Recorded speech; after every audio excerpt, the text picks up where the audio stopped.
ambassador and head of the Palestinian mission to the UK is Dr. Hunzam Zomlot. And Doctor, thank you so much for being here on the programme. Your snapshot reaction to what you've heard coming from The Hague. Well, this is a very significant day, not only for the Palestinian people, not only for South Africa, but for humanity. We all agreed some 75 years ago, the never again. We all agreed that we will establish rules, systems, laws to prevent the horrors we inflicted upon each other during the First and the Second World War. Now, today was a big challenge for the international judicial system, and the court has come up with a very clear verdict. First, they have accepted South Africa's case that Israel is committing genocide. They describe it as plausible, and therefore they've accepted that they will look at it. There is a difference. Yes, but 75 years of the same, Matthew, of ethnic cleansing. 2/3 of my people were ethnically cleansed 75 years ago. 2/3 of the nation, including my parents. All the history of illegalities and war crimes and crimes against humanity. And finally, Israel is on trial for genocide.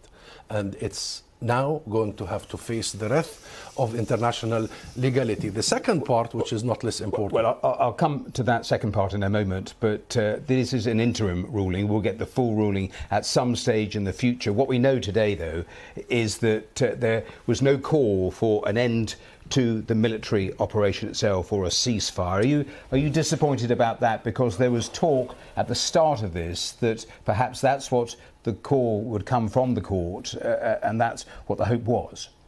I was hoping for much more clarity on that. However, I think the court was clear, issuing a ruling for all states, including Israel, to abide by the following things: that Israel has to stop immediately killing Palestinians. It's as simple as that. That it has to allow for humanitarian aid to enter unhindered. That it must not tamper with any evidence. You see why it's on trial. That it has to report back in 1 month. And this puts a serious pressure, not only on Israel as the state committing the genocide, but on third parties worldwide, because now we will be watching and following and working with any third party that is complicit in the genocide, incling the US and the UK. Well, and looking at issues of arms exports, looking at issues of material support for the genocide, the provisional measures the court provided is clear. They didn't say ceasefire, but it means immediate, comprehensive and permanent ceasefire. That's what it means. Well, it certainly means a change to quite a lot of the ways that Israel has been carrying out the last few months. In terms of what Israel has said, they have always insisted that this was about self-defense after those attacks on October the 7th from Hamas. You accept, I assume, Israel's right to self-defense? No, I don't. You don't? No, I don't. This concept does not apply on an occupier. This concept does not apply on a colonizer. This concept does not apply on a besieger. This concept certainly does not apply on a state that has just been accused of genocide and now on trial. But in terms of what happened on October the 7th, those atrocities there, the 1,200 people that were killed by Hamas, you're saying, in terms of Israel, don't have a right to defend itself after an event like that. That is really what you're saying? Israel has the right to defend itself only when it has quitted its occupation, its illegal presence.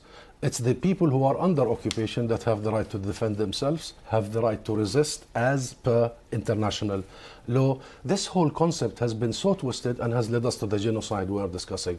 Now, Israel was given carte blanche under the pretext of self-defense. Governments like yours, Matthew, have given them a green light to commit the genocide under the pretext, the guise of self-defense. Well, that's not what the UK government, the US government have effectively said they recognise Israel's right to self-defense. Now, the discussion has been how they have executed this war, and that is why we've got to The Hague today. Let me ask you a separate question. I know you want to take me back to that one. Because it's important. It's a foundational one, Matthew. It's the thing that led us to the calamity we are in, the genocide we are in, the carnage we are in. Do we have the right to defend ourselves? We are under occupation, under colonization, under apartheid. We live a system of racial domination and segregation, and Gaza has been under siege for 17 years. Do we have the right to defend ourselves? Answer me, please, Matthew. I'm not answering your questions. You're here to answer mine. Let me ask you the question I was going to ask you, which was, in terms of what has to happen now, if Israel does not comply with any of these instructions, what do you think should happen?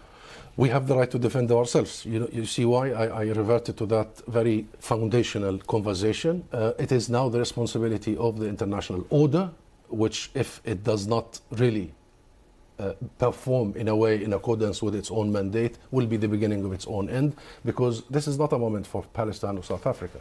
This is a moment for the world. Everybody's watching. The people in the south, that's why the relevance of South Africa. The people in the east, millions are following.